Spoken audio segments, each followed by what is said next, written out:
Hey guys, Gary here. Before we get to the show today, I wanted to highlight our sponsor, Sports Engine. Sports Engine's dedicated to making the life of a youth sports volunteer easier. Through their applications, people are able to save time on administrative tasks, allowing them more time to focus on developing their athletes. More than 1 million teams, leagues, and clubs use Sports Engine every day to run their websites, promote their programs, and to collect signups. They also offer an easy solution for getting uniforms delivered directly to their athletes' homes. It's called Sports Engine Gear, and you can check it out at sportsengine.com/gear to get started. Great. Now, on to our show. You're listening to On the Whistle, the podcast that explores the impact that coaches, teachers, and mentors from youth sports organizations and schools have on young people's lives. Here's our host and Squad Locker CEO, Gary Goldberg. Hey, everybody, and welcome to another episode of On the Whistle. Whistle listeners, you're in for a treat today. We've got two great guests. And this show is special to me, and it's going to be special for you. You can think about classic rivalries. We're talking Red Sox and Yankees, Lakers and Celtics. We have two head coaches of the premier high school lacrosse teams in the state of Rhode Island. And anybody knows that Northeastern regional lacrosse is competitive lacrosse, except for Annapolis, Maryland, Mike. This is where coming out of the gate strong. This is where it happens, and these two coaches have met each other in the state finals too often to count, dozens of times. Okay, from Moses Brown School, we're sitting here with our coach Mike Fraioli. Mike, originally from Annapolis, Maryland, he attended Annapolis High School, played football and lacrosse for the Panthers there. As did, I have in my notes here, Coach Belichick, I guess, attended your high school. Is that a fact? Fact. Interesting fact. We have a research staff that's unparalleled here at On the Whistle. Unparalleled. Mike went on to play college lacrosse as a midfielder at St. Mary's College. He was a 2-year captain and a Capital Athletic Conference All-League player. Then he moved into coaching at Dartmouth, Hartwick, and then had a pretty long stint at Brown University for the Bears there. But Mike's greatest achievement, in my opinion, is becoming a Moses Brown lacrosse coach, because I graduated from Moses Brown, and you guys have heard, your listeners have heard me talk about it before. And so Mike has been a coach there since 2008. It's 2021, so you're on a roll, Mike. And he's deeply ingrained in the Moses Brown School.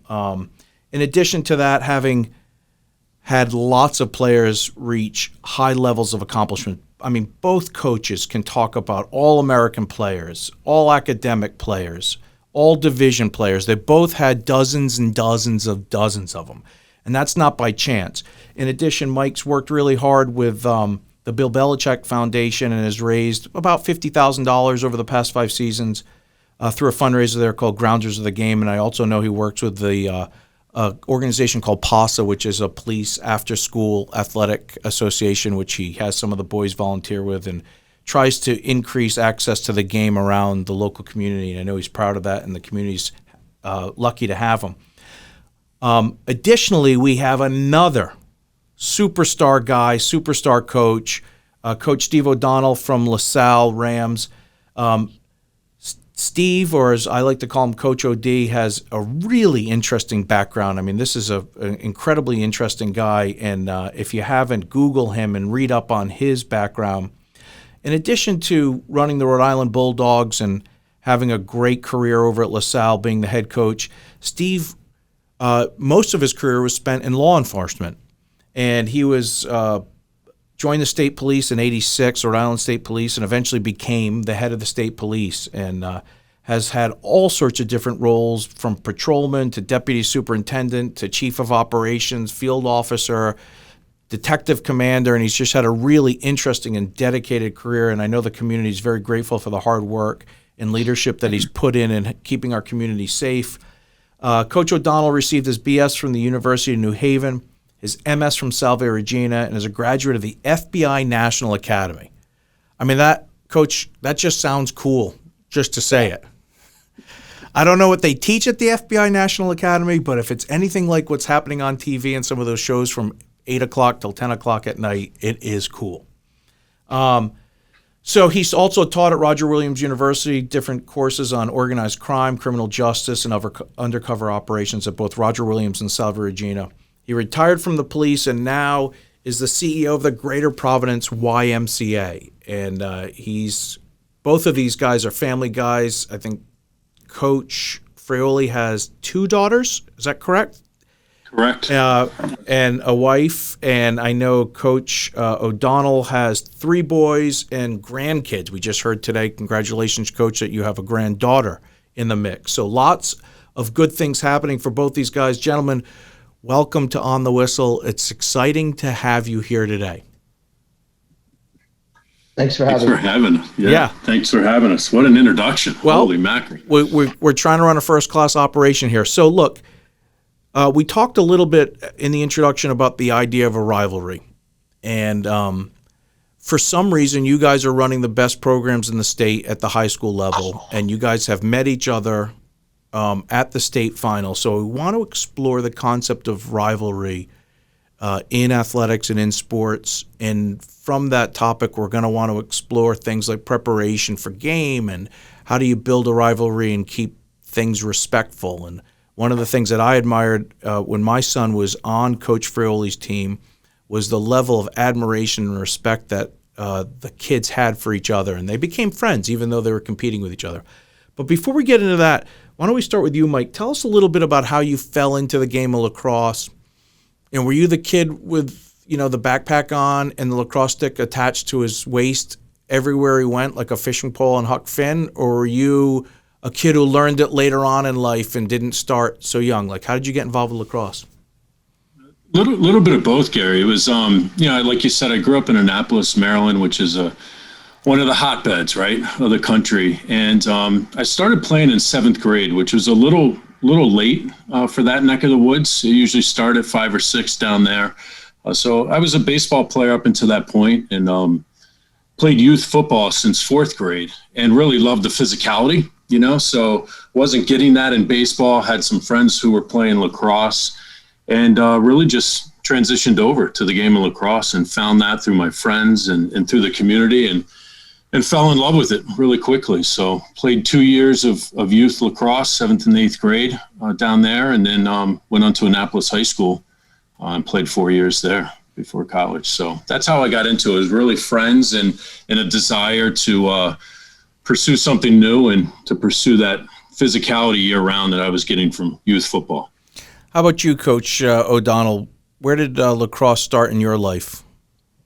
No, it's a good question. As I went to LaSalle, I lived about a mile from LaSalle growing up, and lacrosse wasn't an option as a child. It was football, baseball, basketball. That's what I did. I went to LaSalle, and the best part of LaSalle is they have so many sports programs. I didn't make the baseball team, and someone said, try this game. I never saw lacrosse ever, and I typically would fall out of basketball games, so playing lacrosse was kind of right in my wheelhouse. So I started playing as a sophomore in high school, and then same as Mike, just fall in love with it, and the rest is just putting the time in. It really changed who I was as an athlete. I went in LaSalle thinking baseball, basketball, came out as a wrestler, lacrosse player. So different path, but and then bringing forward what Mike's talking about, and you introduced Mike, having it back in the city. That's one of my goals, is to get the urban core playing lacrosse like they do in other states. That's one of the reasons I am where I am now for future. Why is that a goal, Steve? What is it about getting lacrosse into inner city? Why is that important? I think the word's critical because I'm a product of a city environment, tenement growing up. So I had options. When you're in an urban setting, a lot of kids don't have options. They just don't have them. Athlete's an athlete, boy or girl. So giving them opportunity, I think, is such an important aspect of their life. And some of them just can't afford to play lacrosse, or they can't afford to do certain things. So I always say it's on us to get the message out. It's not easy to do, with fields and all the things that we try and do. But I believe that if you can put lacrosse programs together, you're going to cut down on school issues. You're going to cut down on violence issues right across the board, because the kids are busy and they'll be mission orientated. So you're not going to save the world, but I do believe like the Harlem lacrosse model works. Yeah, we should talk a little bit about that model and learn more from it as we go through the show. What about coaches as you guys were growing up? I mean, Mike, thinking back about when you were probably, growing up, and, I don't know enough really about your youth, but were you an easy kid? Were you a pain to your parents? And by the way, what did the coaches do?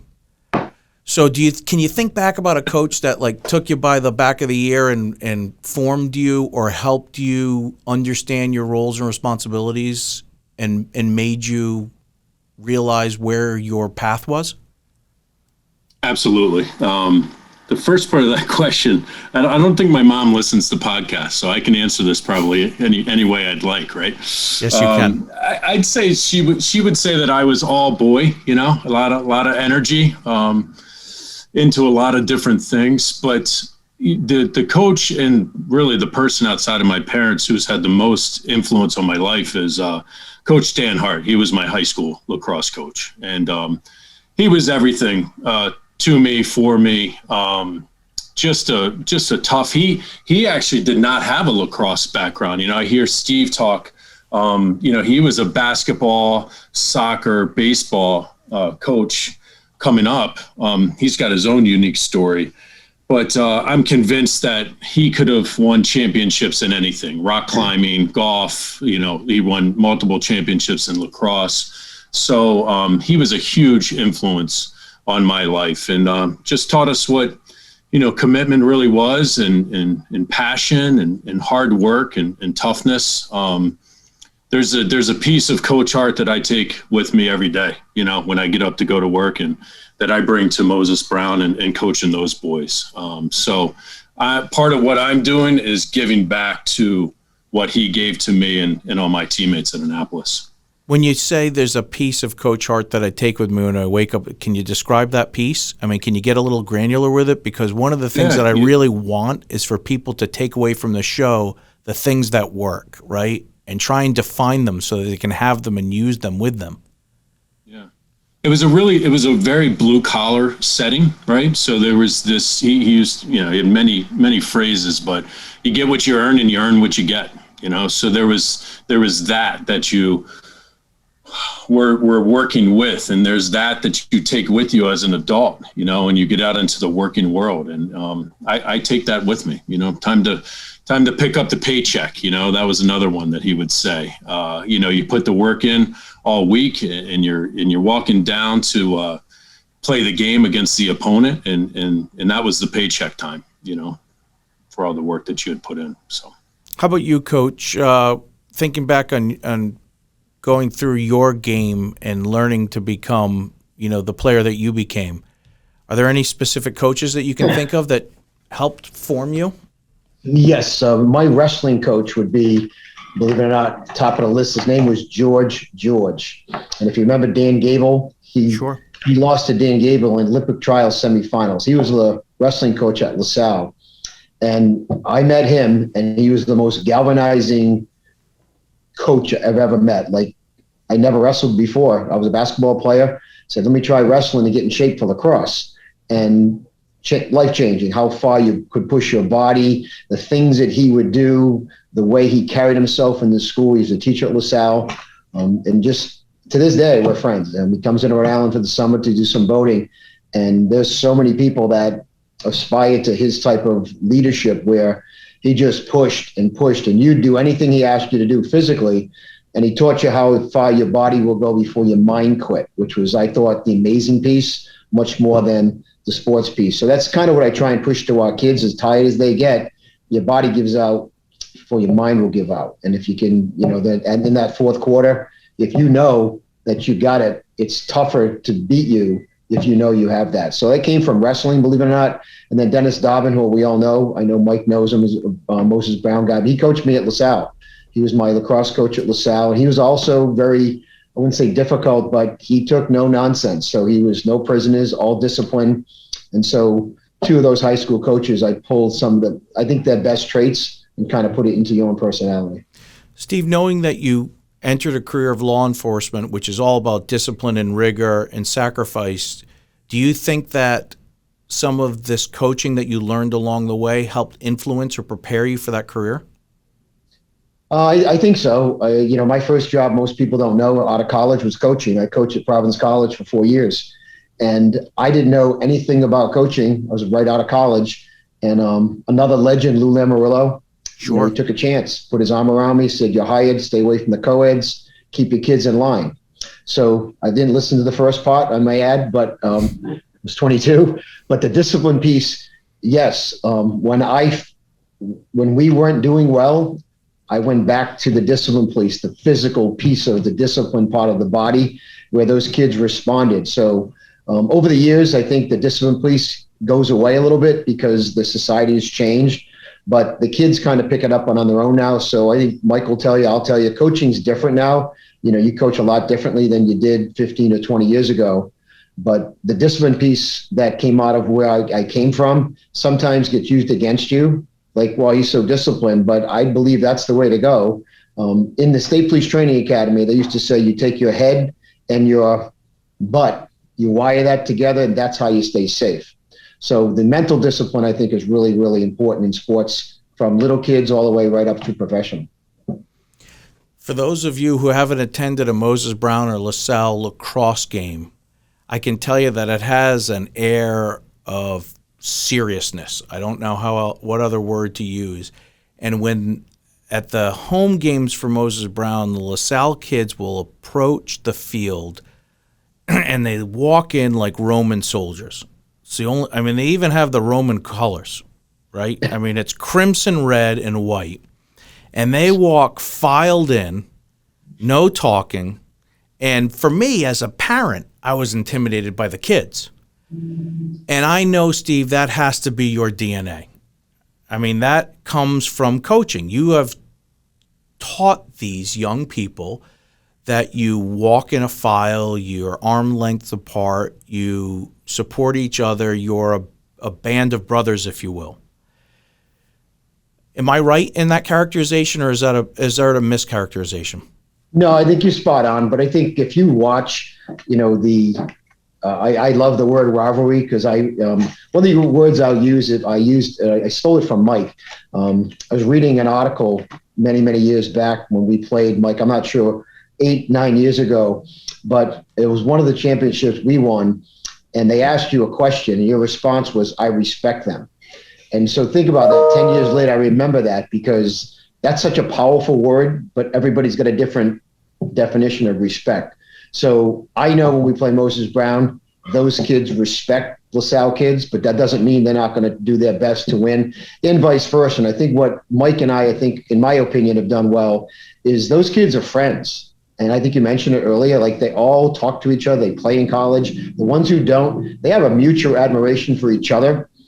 Even when you read us, Steve DeLeo made a comment once, and that comes from coaching. So that's Mike pushing it down. When those things come out of Moses Brown kids' mouths, those are the things that I think there's a win for the coaching environment in the state, because those kids are going to go in the workforce. They're going to work for you. They'll work for Mike. They'll work for me.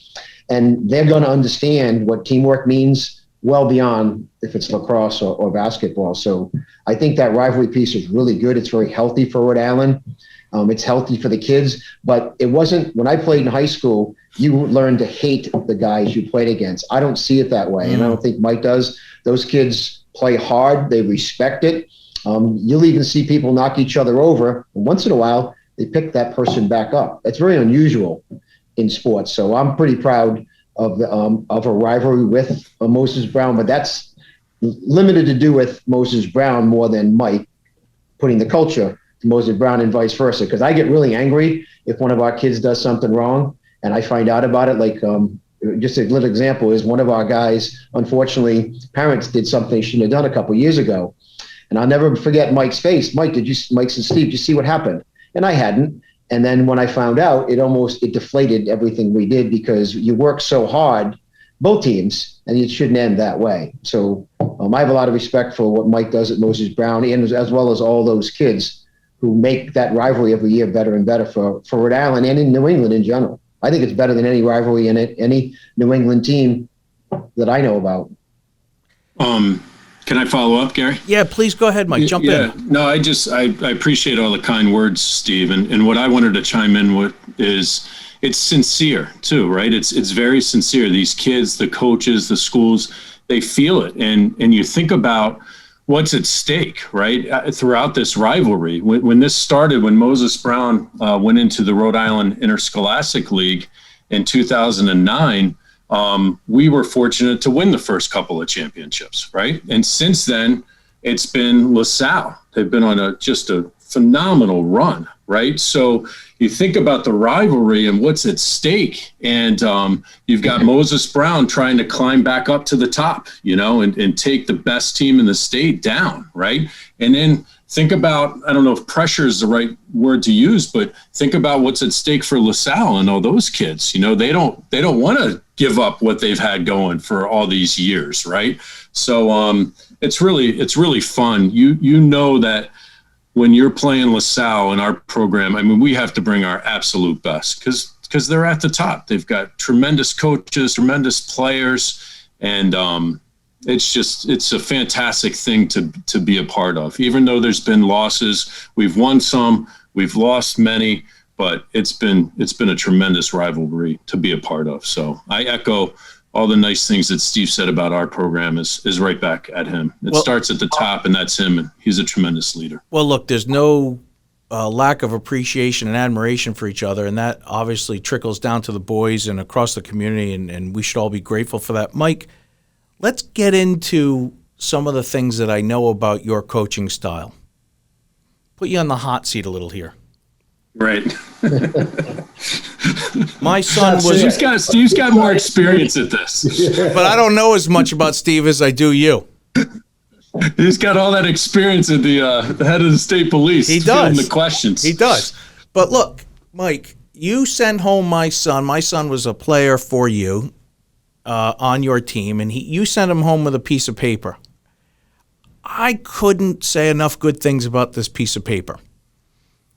And by the way, I want to make it available. I'm going to find that document, and we're going to put it on the whistle. Max, make a note of that. I want that out there, right?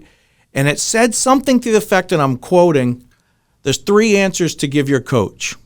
I hope I get this right. It's yes, coach, no, coach, or I don't understand, coach. Right? Close. Oh. 2. Okay, coach. You're doing a head bob thing. Okay, I got it. Oh, coach, I'm sorry, I don't understand what it is you're asking me to do. 2 things. He even made it simpler, right? Yeah. He said to parents, I run my practices, and by the way, you're more than welcome to watch the practices, but you're going to watch them from the upper parking lot. There's no coming down to the practice field when we're practicing and getting ready for the game. And by the way, when you're at the game, you stay in the parent section. You don't come over to the side with the team, and you act like a normal fan. And so you just set up these boundaries, right? And they were very, very clear. Oh, and by the way, parents, if you call me and you say, don't tell my son, but that's going on and he's not getting enough playing time or whatever, just be aware the first thing I'm going to do is pick up the phone and call your son and say, by the way, your parent's calling, so do we have a problem? Because you're not communicating with me. Right? And Steve's laughing. Exactly. For those of you who can't hear right now, Steve's chuckling because Steve gets it too. So my question here, Mike, is what is going on with this? Is this more of a is this Dan Hart-isms?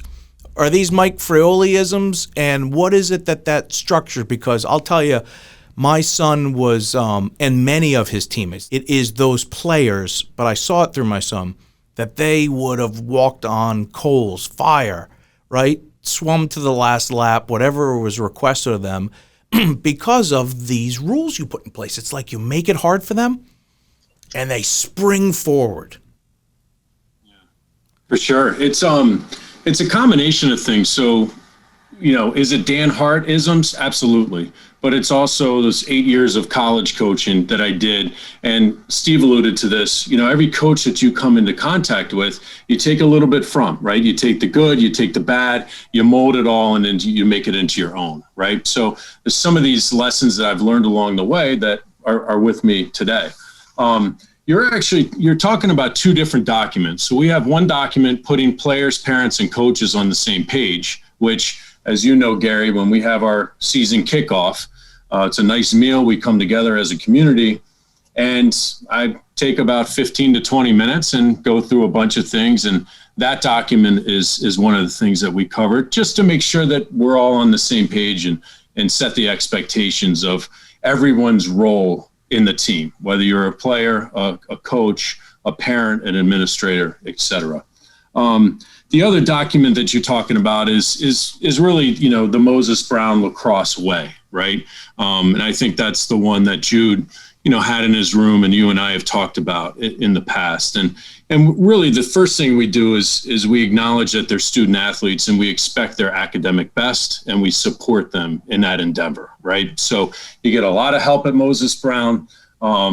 We help in the way that if a kid needs some extra work, academics are extremely tough. We are pretty lenient with giving them that room there. If they need to come to practice 10, 15 minutes late because they have to meet with a teacher, we're going to okay that, right? We're going to support them there. From there, it's just, making sure they conduct themselves in a manner that has the utmost integrity for their family, our school, our team, and themselves. We always want them to make sure they know what they're wearing across the front of their chest, in the back of their jackets, and that's Moses Brown. We expect them to put the team first, prioritize their commitment to the team, earn their roster spot, work hard, prioritize sleep, hydrate, eat well, limit screen time, which is very hard to do these days, right? But that's made its way into the document over the years. Address the way you address a coach. We talk about drugs, alcohol, vaping. We teach them a little bit about life, about being an adult, returning all their emails, their texts, their phone calls in a prompt fashion. And above all, to just be a tremendous teammate, be a great teammate. And that's pretty much the document. Yeah. Coach O.D., do you have an inner working that you want to share with us? Meaning, if I hadn't been a parent of that team, I wouldn't have known those things. And is there a secret recipe or a way of LaSalle Lacrosse in thinking about building up these young players to learn the discipline that carries them forward throughout their lives and makes them successful on the field? Everything Mike said is basically, it's the same thing. I'm not sure if it's different in most schools. It's just the clientele that's willing to listen. I think that's the difference. Mike's got a group of kids that'll listen. I got a group of kids that'll listen. The only thing I wouldn't deviate from, but one thing LaSalle stresses, that the field's an extension of the classroom. So those life lessons, winning and losing, is secondary from them. It's, what happens. The same thing that Mike said, parents do not call me. If they do, it's always about playing time, but they don't. It's against the rules at LaSalle to do that. If a parent has an issue, same thing. Kid goes to the coach, not the kid to the school. If the parent goes to the AD, the first question is, athletic director says, have you talked to the coach? Sometimes the kids are accurate, sometimes they're not. So that's what I like about LaSalle quite a bit, honestly, that I respect the parents, but some of the parents can be a little bit difficult, over the top with all this recruiting thing. And my son's not playing, so he's not going to get recruited. And it gets personal sometimes. So I think it sounds like Moses Brown's got the very same system with Mike and I, that it's rare. I don't know if this happens to you, Mike, but typically the younger coaches like Cody, they're newer. And so those parents go right to Cody. And I say, Cody, you got to tell them no. And when he coached with us 2 years ago, he learned pretty quickly, no, it's not about that. So, and then the freshmen, we always have problems with freshmen because the parents have really done everything for them until high school. And you walk in LaSalle Academy, you take over, you take charge now. Parents are supposed to be out. So when parents get in touch with me in the fall, talk to your son, talk to your son, talk to your son. Then you push back to the sons. talk to your parents. So it's just the whole process. And it's, watching them, I said this publicly, going from 14 to 18, there's no better feeling watching a 14-year-old kid come into our schools that are green and learning the process and walk out the door proud, going to college and doing something different. That's really what it's about, much more than playing. The playing is, I always say, the unintended consequence of what it is. We put kids into schools like you, Mike, West Point, and some of them don't go play lacrosse at West Point. They're not good enough, but sports is another avenue to help them. Coach O'Donnell, I've got a quote from you, and it's actually on ESPN.com in one of their blogs. It says, "It's watching the young men as they progress physically and mentally from their freshman to their senior year," says O'Donnell. "Lacrosse, like any sport, has responsibilities and expectations. Boys need discipline and expectations.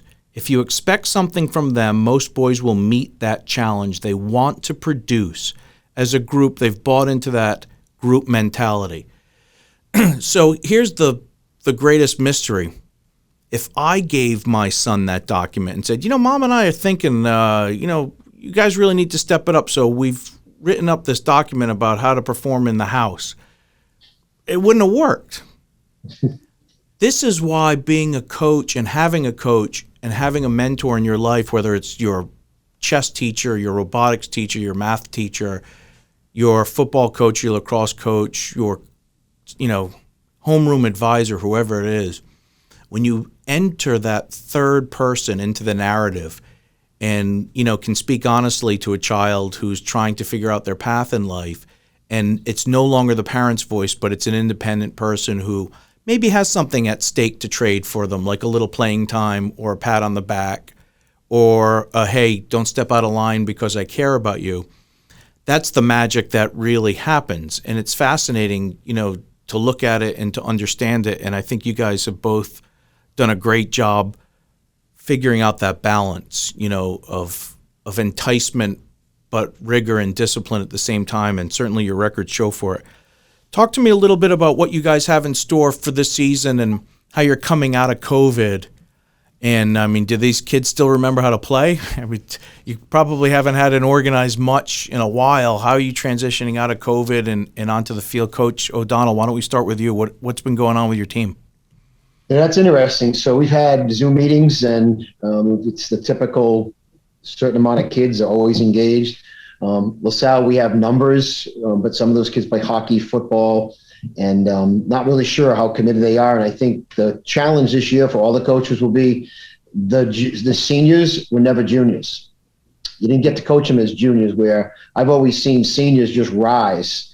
I've had some seniors that I had no expectations for that just rose because they were seniors and they just got it. Colin Chapman's probably the best example as a senior, and he's at West Point now. So I think watching the kids who have skipped a year, then the freshmen were never freshmen. So everybody skipped a year. So that 1 year of maturity around your coaches, they don't have it. So trying to bring that discipline back.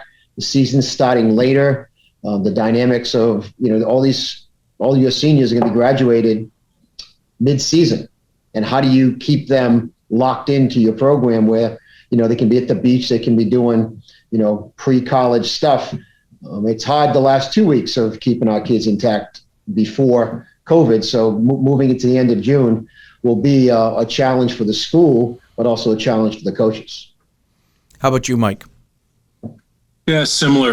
Right now it's a lot of communication. We're having Zoom meetings as well and trying to get organized, right? Because it's going to be normally what's a 10 to 11 week season is going to be scrunched down into an 8-week season, right? So we've got to be physically in shape, ready to go, and highly organized, right? When we hit the ground running on April 26th. So that's what we're focused on right now. But Steve makes a lot of great points. It's going to take focus.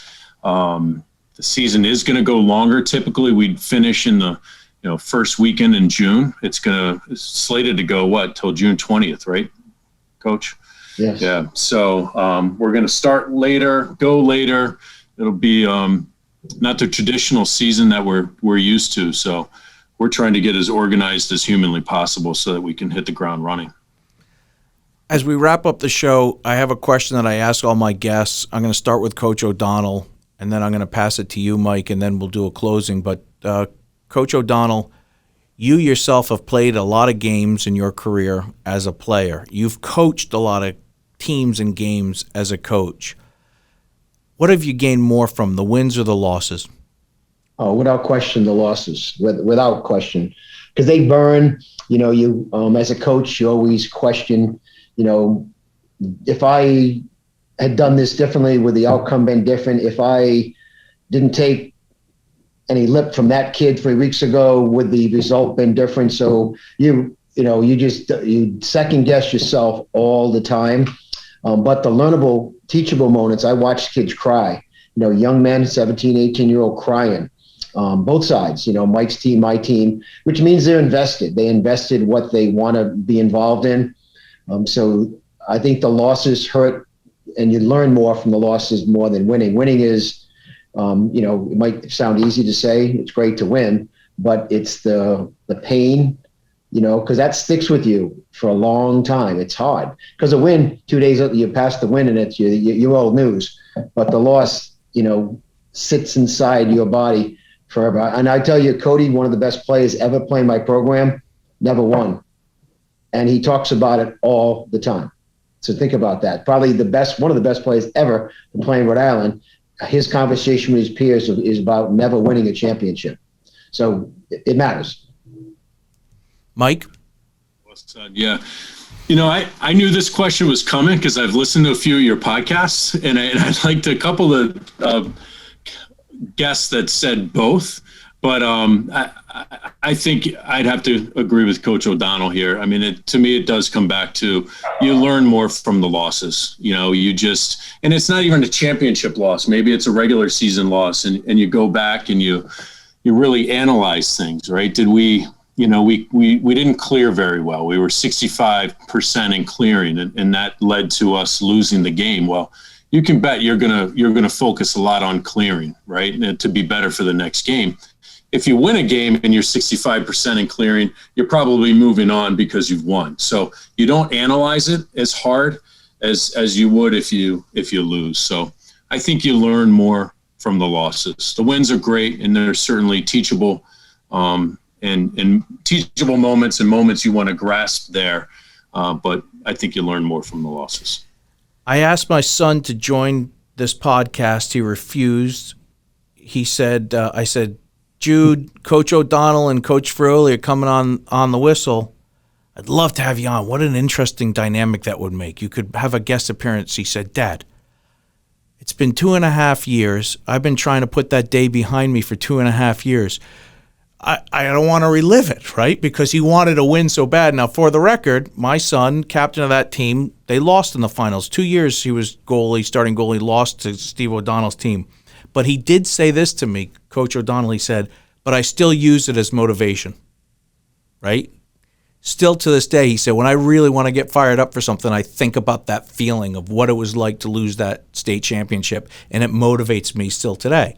So to have that, to carry that with him is a great gift, regardless of the outcome. And that is, in my opinion, the learning, and that's something that sports gives people that you can't experience in other ways in your life. So, gentlemen, we want to know more about your programs and your work.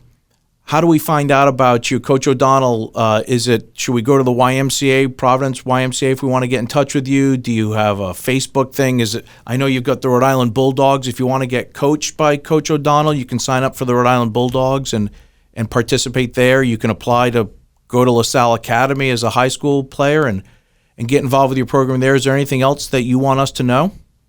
No, I mean, lacrosse has always been an avenue for my out. I think the piece that I probably didn't mention is when I was doing the state police stuff, I did some kind of, my background's pretty elaborate when it came to law enforcement, but I felt so committed to lacrosse. It was always my special place, if that makes sense, where I go to practice for 3 hours. That's where I cleanse my soul, so to speak. And I've always found that to be therapeutic for me. So any kid, young, old, boy, girl, we don't mind. We coach them. Many of Mike's players I've coached as little kids. Some of them come back to haunt you.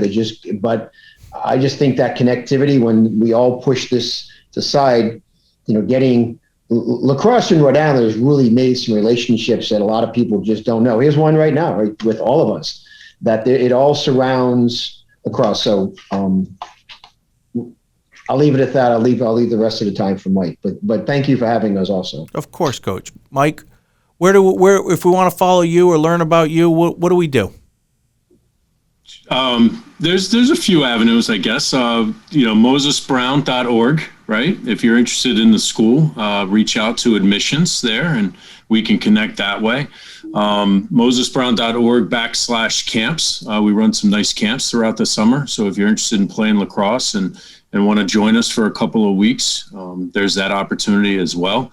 Really excited that we're celebrating the 60th year of boys lacrosse at Moses Brown. So we're going to celebrate that to the fullest this year, which is a pretty cool thing to think about. Rich tradition that is Moses Brown lacrosse. And I appreciate this opportunity today to talk with you and Coach O'Donnell. And I'm just really excited about the young men that get an opportunity to play this spring. When you were asking what's going on and we talked about the Zoom calls, I started thinking about the young men and those seniors that didn't get their senior year last year, so we're going to try and honor them as best we can this year as well. And just try to provide the best possible experience we can for the boys who are going to be out there this season, because you used to take seasons for granted, right? And you go through something like we did in 2020, and I don't think there's going to be anybody taking anything for granted moving forward. So that's where our mindset's at. Gentlemen, thanks so much for joining us today. We will be watching carefully the scoreboard and the tickers, and we are going to be following this season like hawks. And we'd love to check back in with you later on, maybe after one or two games, perhaps. Would you be game to that idea of checking back in? Coach O'Donnell, would you be open to that? Sure, always. Coach, I agree. Coach whatever, Fraioli? whatever you need us for, Gary, we're there. All right, I appreciate that, gentlemen. I'm wishing you both tremendous success in your season, and we're very appreciative of the work you're doing here locally, and hopefully the game of lacrosse becomes more accessible for everybody across the country. So thanks so much for the good work you do and the people's lives that you're changing day by day. Tremendous. Thank you. Appreciate it. Have a good day. Thanks, everybody. On the Whistle is powered by Squad Locker. Squad Locker is your one-stop shop for customized team apparel, delivered right to your front door. To learn more, visit squadlocker.com.